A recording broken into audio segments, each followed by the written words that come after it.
wasn't a 9. That's what I'm talking about. So, I don't know. Spencer, do you know, did they win? That's a great question. So this is one of the early viral videos of the internet. And what a wonderful little clip. But that's the one I wanted to show you last night, where that guy, he's watching other people play a game, and he is totally unashamed, totally lacking in any embarrassment, willing to put on his white base coat and start screaming about other people carrying a ball across a line. That's crazy in a sense. It's crazy, but we're all passionate about all kinds of things. And this kind of goes back to what we were talking about where we ended last night. Do you have that kind of passion, lack of care for what other people think about you when it comes to Jesus? Are you a fanatic or are you just a fan? But if this message is true, that Jesus died on the cross for our sins, the only reasonable response is to just give your absolute everything to him. It changes your identity. Oh, look, there's the lights. Changes your identity, which should transform your actions. So we can put our first little slide up here of our big key idea from last night, if you didn't grab it. Our identity determines our actions. And if your identity is found in Christ, if you've put your faith in him, you've encountered the living Christ, it changes everything. And as we go into today's talk, it changes the way you deal with trials and the pain of life. I know for me, I've always been pretty carefree. I'm not someone that worries a whole lot. Just in general, I'm not a worrier. I'm not an anxious person. But I have 3 kids. And as soon as you have kids, they create a lot of scenarios that generate anxiety in parents. So a few years back, right after our youngest was born, so we finally had 3 kids, but when you have a newborn, you don't really sleep at all. You're kind of clueless as to what's going on, adapting to life with a new human that you're responsible for. And I was in the process of actually writing, I think it was the early version of this talk several years back for a retreat that I was speaking at. And my 2 oldest kids came in. At the time, they were like 3 and 5. So they walked in, and they go, "Hey, Dad, can you cut us some apples?"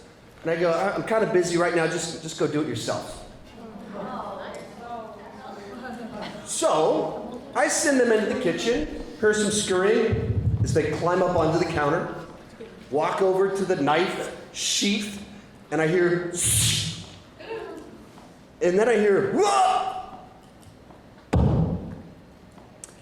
And I went, uh-oh, stand up, throw the computer down, run into the kitchen, look down. And that's the story of how we went from 3 kids back down to 2. So we're talking about trials. It's a pretty dark joke. So I run into the kitchen, so you're understanding my sense of humor. Run into the kitchen, and I'm not sure what to expect, but all I heard was knife sound, bodies falling on the ground. I run into the kitchen, and instead what I see, my oldest, Liam, is laying on the ground. Chloe, middle child, is on top of him, ground and pound, just punching him. And I'm like, what happened in the last 5 seconds that I heard falling, knife, and now she is on top of him, just punching him, pummeling him. So I run in, look down. Turns out what happened was Chloe goes to get the knife, she goes to grab it, and she slips and falls down. She's fine though, she's not hurt. But in typical older brother fashion, he starts laughing at her. He's like, she's embarrassed that she just fell, and more importantly that her brother's laughing at her, so she just tackles him. And somehow all of this happened in the window of time between me sitting on the couch and running into the kitchen, which is only 1 room over. So everything was fine, just a fun little story. But as I was telling it, all I had to say was, sure, kids, go cut your own apple. And in the room, you guys went, oh. Like you could hear the energy in the room change. You immediately knew, oh, something bad's about to happen. Why did you know that? Because all of us know bad things do happen. Trials do happen. Accidents do happen. Case in point, 20 years ago, we went on a retreat. Sometimes you go to New Mexico and things are fine. Other times you go to New Mexico and the mountains catch on fire. So you can't really tell in the pictures here. You can see the cloud there. It's like a low-res image technology 20 years ago. Wasn't great. But you see this gigantic cloud of smoke, and then this one really doesn't do it justice. But the hill you can see there had an orange glow. You could just see the glow. At nighttime, you didn't need a flashlight because the fire burning the mountain down would keep everything nice and bright. And Jason's actually in that picture right there. But sometimes you go to New Mexico and the mountain catches on fire. You have to flee in a school bus and girls' noses start gushing blood. As you were telling this, Spencer mentioned his wife was on the trip. She was one of the people that her nose started gushing blood that caused me to pass out. But we know that bad things happen. Trials happen. And the question is, why is it that some people, when they face the hardest things in life, grow stronger, closer to God, and other people, when they face just the smallest things, snap under the pressure? To make a hard pivot into a really sad story. Back in 2006, in an Amish community, a gunman went in and just mowed down a bunch of children and killed them in this community. Just horrifying, tragic story. But then the tail end of the story was that when this happened, the parents that had lost their children, their response that night, they actually went to the home of the parents of the shooter to comfort them, because their thought was, wow, that must be horrible to learn that your child did that. They had just lost their own children to this shooter, and their thought was certainly about their own pain, but they were also thinking about the pain of someone else, and they saw that as an opportunity to minister to someone else. Who does that? Who responds that way? What kind of faith does it take to have that response to something so dark? Another point in time in my life, or actually one of my friends from high school, it was actually one of my sister's best friends in high school, was diagnosed with cancer. And it turned out to be a 10-year-long battle. Eventually he actually married one of my sister's other best friends, and before he was 30 years old, the cancer had come back, and it had come and gone for 10 years, over 10 years. And finally, it was clear that this was going to be it. And before he was 30, when he'd only been married a year or two, he passed away. And at his funeral, one of the things that they did was they pulled out a note that he had written to us in the room. And he wrote a note of encouragement to us attending his funeral. And he just wanted to make it clear, guys, I know it's sad that you lost me, but I'm in heaven. As he was dying, he was thinking about us, not his own suffering. It was just, as that was happening, I was like, wow, what causes that kind of maturity that when facing your own death, you're thinking about everyone else but yourself? And that's what we're talking about today. What causes that? How are we supposed to respond to trials when they happen to us? So we're going to be in James chapter 1 again. Once again, all 4 sessions, the main passage will be in James 1. Just keep your booklet smashed right in James. So James chapter 1, verse 2. He's going to say 3 things in this one verse that are kind of strange things to say about how we should deal with trials. So James chapter 1, verse 2. Count it all joy, my brothers, when you meet trials of various kinds. So the first thing that he says about trials, it's pretty strange. First hard statement, we should respond to trials with joy. Well, that's a little bit different than my normal response to something bad happening. I don't normally go, oh man, flat tire, this is awesome. PowerPoint stopped working last night. This is great, rejoice. That's not my normal response. Try this the next time you fail a test. Come home, Mom, great news. Mom gets excited, she knew you had a test, you'd been studying for it. I failed. See how that goes for you. So he says this and you go, that is counterintuitive. A little bit of a hot take there. Rejoice when trials happen. He continues on with the hot takes, and notice what he doesn't say. He does not say, count it all joy if you face trials. No, what does he say? Count it all joy, my brothers, when you meet trials of various kinds. Trials, pain, tragedy, much like Thanos, it is inevitable. It will happen. Hard statement number 2, trials are inevitable. Sometimes you're going to order a hot latte and it's going to be cold. You're going to be playing Fortnite. You've got a great set of loot. I have elementary school age kids. Fortnite is basically our whole family revolves around Fortnite, the new chapter. So that is my whole point of reference for video games right now. You're playing Fortnite. You've got great loot. You got full shields. You think that you're going to get number 1, and then someone is going to snipe you while they're just hiding in a bush. You're going to die. Sometimes in life, you're going to get a text, and your boyfriend broke up with you. Over text! A text of all ways to break up with you. You're going to have... Well, I didn't realize that one was going to be so spicy. Now I know where you're at. Where was that? Shh. Sometimes you're going to have classes that you hate, and none of your friends are going to be in that class. Like, trials are going to happen. And those are the silly examples. But some people in this room right now, you have stuff going on in your life, and it's the real stuff. Not just lattes, but actual tragedy, hurt, pain is going on right now. And he continues on giving us all this great news about trials, and he says this, count it all joy, my brothers, when you meet trials of various kinds. Trials aren't always alone. In fact, normally, they're not alone.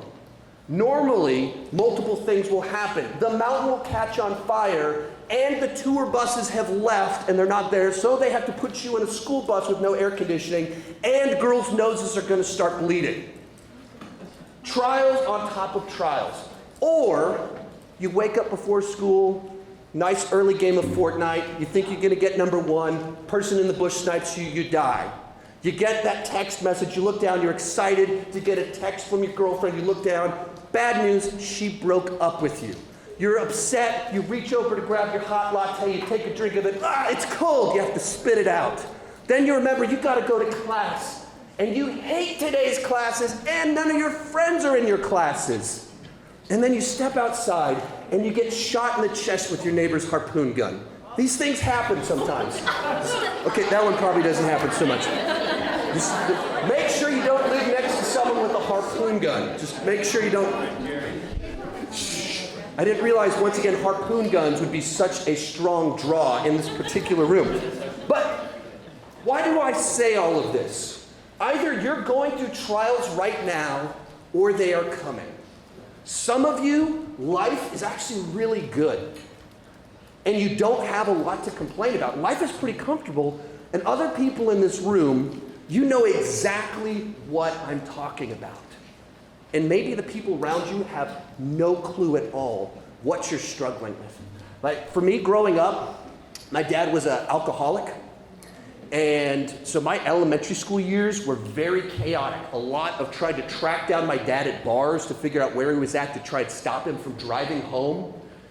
And as I grew, I used to tell these stories about my dad. I thought they were funny, goofy dad stories. And actually, when I was serving with Jason as someone in my young 20s, I started telling some of the students some of my funny dad stories.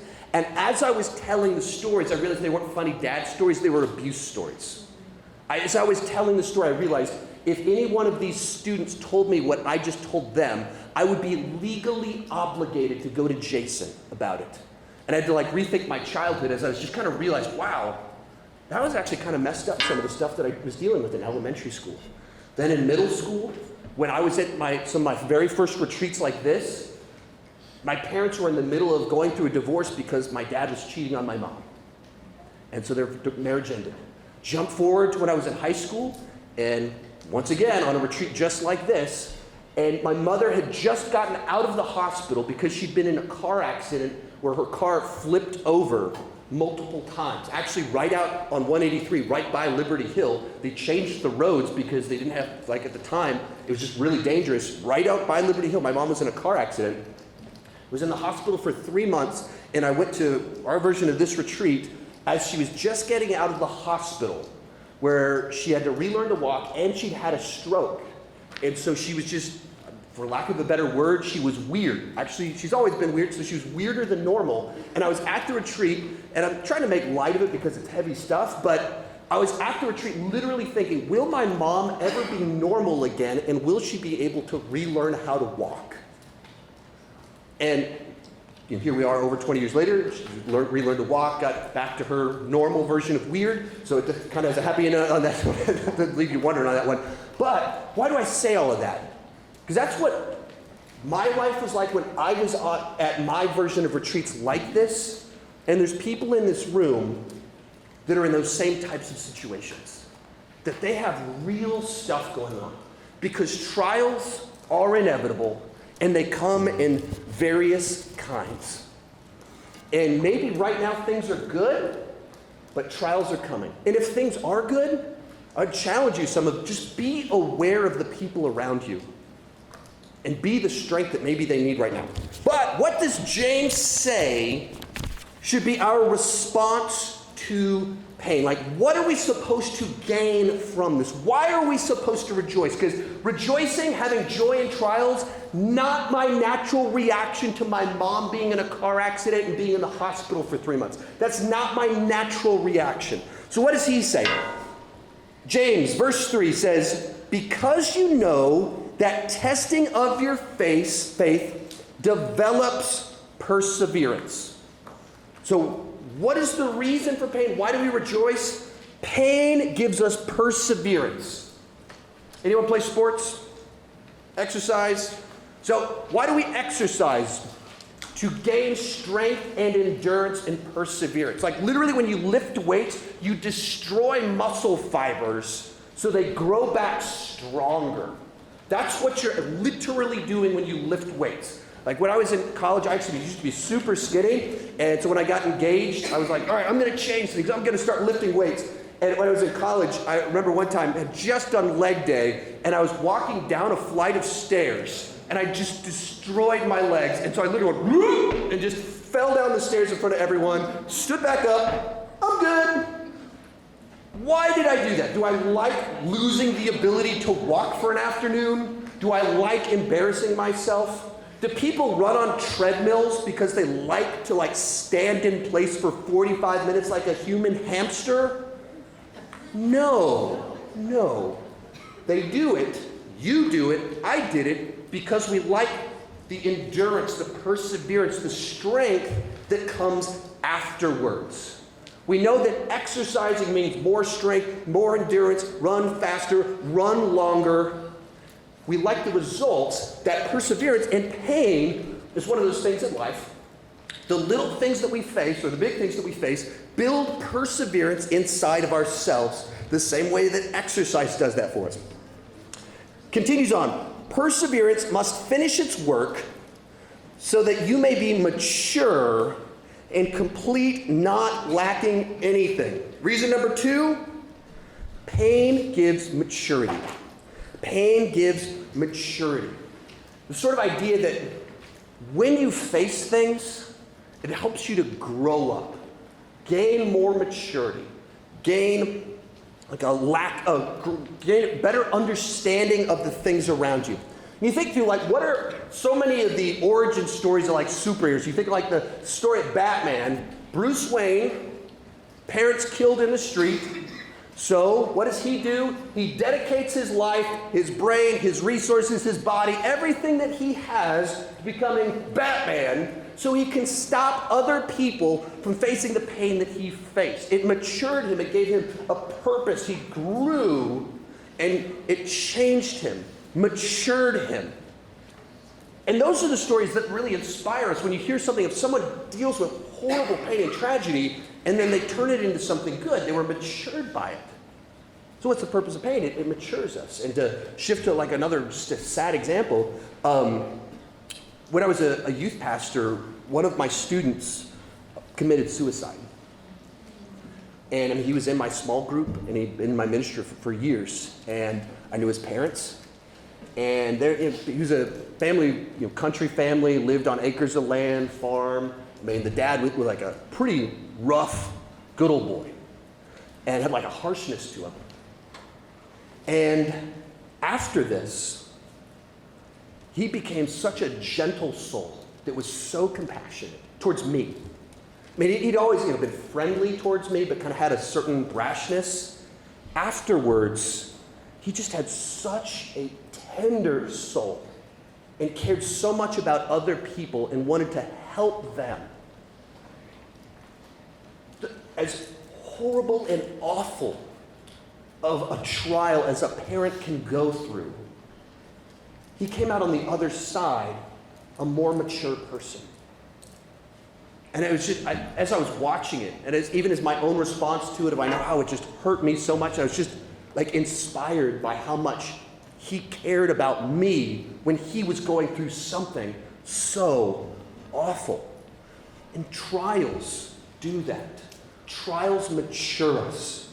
Trials grow perseverance. But in the past, I've taught this lesson, and I've kind of stopped right there. Said, trials, you should rejoice because life is hard, and it prepares you for where life is harder. I don't actually want to rejoice at that message right there. That's not as encouraging as it sounds like, hey, you just got a beating. Awesome. It means you're ready for a worse beating. Hey, Spencer, get the band back up here. Let's praise the Lord. Life's going to be brutal. Like, that's not actually something you want to rejoice over. And maybe it's satisfying for the little things in life. Like, my kids, they've had pretty easy lives, and so they get really upset when they don't get to pick the music in the band. I remember it was my wife's birthday a few years back. So I pick her favorite song and I put it on. We're driving down the road, and my son, he's just in the back, just crying, just really upset. Like, hey man, what's wrong? He couldn't even verbalize it. Like, buddy, what's going on? I'm thinking like, he's just started school. Like, is someone mean to my son at school? Is he being bullied? Like, is he sick? Is he in pain? Like, buddy, what's wrong? He goes, I don't like this song. And he's crying over it.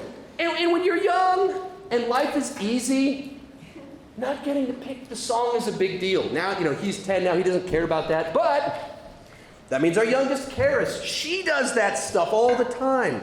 There's a new Lyle Lyle Crocodile movie came out, took her to go see that. Anytime we're not listening to the songs from the Lyle Lyle Crocodile movie, she's like, Lyle, Lyle. Because that to her is a big trial. When you're dealing with that stuff, this answer is actually pretty good. Of like, yeah, it builds perseverance. You shouldn't be crying about not getting to pick the song. And it's one of the thoughts that's actually been going through my head a lot recently is that my oldest son is the age that I was at when my parents their marriage was falling apart. And it's occurred to me of like, all that pain that I felt before he was at the age that he's right now. And it's a weird thought to have, but at the same time, for big stuff, I don't want my kids to experience that.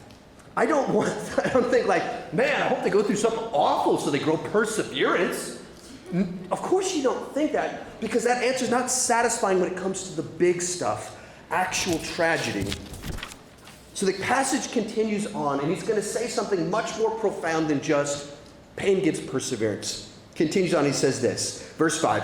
If any of you lacks wisdom, let him ask God, who gives generously to all without reproach, and it will be given to him. So what he says is that in the middle of trials, you'll gain wisdom. So pain, trials, tragedy give wisdom. And what is wisdom? Wisdom is an understanding of how reality works and how to navigate it properly. So through pain, you start to get a right view of the world. Even think a big part of like parenting is to help prepare your kids to launch and be set free. And so you actually kind of create little scenarios where your kids will fail, but they fail safely. So whenever you're first trying to teach a child to walk, you're holding them up and you know that they can't stand, and they're super cute because they're like doing this and they're wobbling, and you have to like let them go and fall over. But they're fine. Like you don't put them on the tile when you do that. You don't like, here. That's loud. Slap. You don't put them on a rail when you do that. No, you're on the carpet, you're on a cushion. As they fall over and it's fine. And they slowly learn balance doing that. Or riding a bike, you first put them on a trike, then you put them on a bike with training wheels, take the training wheels off, and dad holds the back. And then at some point in time, you get to the point in time where dad's behind it and dad lets go, knowing that Johnny's gonna fall over. But he put Johnny next to some grass, he put a helmet on the kid, so Johnny doesn't actually get hurt. But part of parenting is slowly teaching your children to navigate this world and gaining a knowledge of how things properly work. So one of the elements, what does pain do? It gives us a proper understanding of this world, how to navigate it. Pain allows us how to learn how to navigate this world. Okay, well, what exactly is the key piece that comes with that? And he's going to tell us in this next couple verses. And this is very poetic. It's kind of, if you're not into poetry, which I am not, it's a bit much. Just warning you. Verse 9. The brother in humble circumstances ought to take pride in his high position, but the one who is rich should take pride in his low position, because he will pass away like wildflower. Like your stuff that you care about, it fades away. For the sun rises with scorching heat, something I learned in New Mexico, and withers the plant. Its blossom fails and its beauty is destroyed. In the same way, the rich man will fade away even while he goes about his business. Okay, like I said, that's a lot of very poetic language. But what he's saying is all this stuff of this world, all the things that you think matter, they fade away. Final one on here. Pain gives perspective. Pain gives perspective. So we can see the world properly.